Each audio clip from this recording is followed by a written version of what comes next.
I made my first ever true junk journal entry. So I have a wonderful story, and that is this book came to me from a coworker. Completely unexpected surprise. I trained her for her new job. Not long after training her, left for a new position, which is why you haven't seen a lot of me lately. I've been super busy with that. But this Say Yes to New Adventures is like so fitting. I can't even begin to tell you. But I did something that I have never done before, and that is I created a true junk journal entry.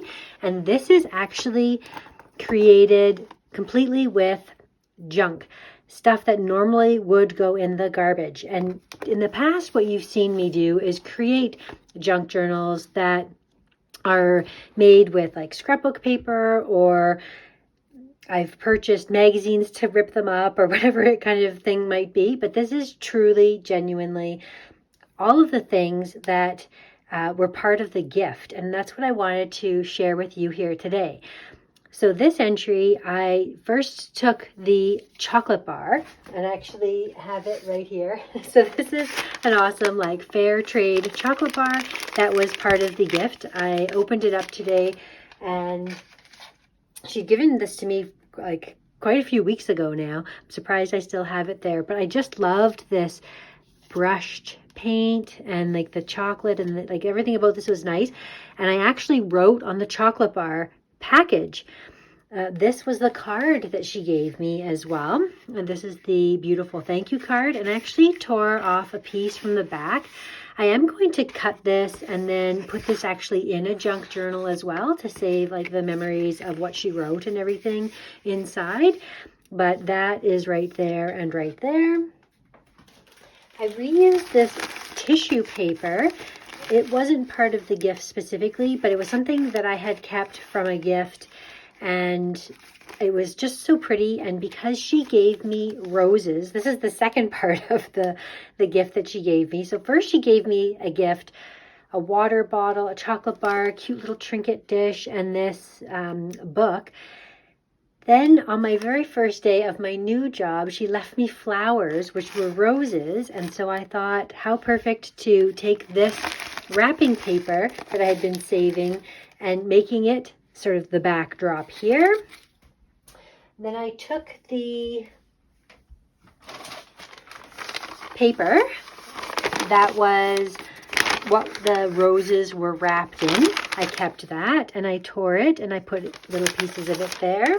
I used leftovers of my Daphne's Diary magazine, and I cut out one of the pages for this cute little quote here. I'll share this with you. It says, "I'm sure there are even more beautiful things behind this gate, but it looks like we're not allowed to go through." And I thought, isn't that just so funny? Like, I want you to like push through the gate and go and see on the other side all of the beautiful things, even if people say you're not supposed to do that. I think that's like a really good life lesson, and that's what made me think of this right here. And something that I've done is pushed through. So I had a job that I absolutely loved, but the schedule was not really ideal for our family anymore or my social life. So I switched over to a day job, and it was a bit of a risk because I loved my old job so much, but the new job was going really well. It was essentially the same job, but different hours, even though it is a completely different job.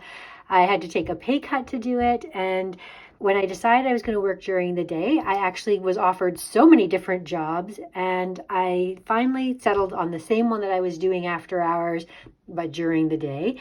I no longer got offered that job, and then an even better opportunity came up, and that's where I pushed through the gate. And I went actually through to a managerial level position, and I'm doing that in a temporary capacity, and I'm really liking that. So anyways, this was like a fun sort of project to work on. I wrote down everything as a memory, like this card, this book, this paper, all the things that she gave to me. I picked up some of the hearts that were just on my background here and I put them in there, and then added some cute little stickers. That's the only thing that was purchased specifically for this. But the last thing I'm going to tell you about is this little music note paper. I was gifted this in Happy Mail from Serena Bee Creative, and it was just a surprise little gift to something that she was sending me, and it's a little junk journaling kit. And when she gave me this junk journaling kit, I was in love with all of the little pieces and the fun ideas that it sparked. She actually just today launched kits that she has for sale with a Disney theme. I love this jumbo card. I really want to do a design with my collaging on this. Anyway, she just launched these Disney kits today. I actually went and purchased one. It comes with all kinds of products just like this, these fun little labels, and all these vintage papers. And you'll see, if you look on her website, she actually has a video I can link down below for you, and then it will link you to her page if you wanted to purchase your own. But she's got different Disney princesses that she is sharing, all kinds of different junk journaling pieces like this that she has found all along the way. She gives you cards, she gives you pages from a floral notebook, like all kinds of different things that are really fun to work with and put together your own ideas, but in a theme. So I picked Alice in Wonderland. It's something that I actually have always really loved. So many of the different sayings that Alice in Wonderland has. I think there's so many good little life lessons in that. And I wanted to pick that one up. I wanted to support Serena. She is so excited about these kits. She's so enthusiastic. You'll feel her enthusiasm through the screen if you go over and watch her video. Take a look at that now. I love supporting Canadian artists, and she is absolutely one of my favorites. If you want to see the exchange that we did that I'm telling you about here, I will link it for you in a video so you can take a look at that. Thank you so much for watching, and we'll see you again next time.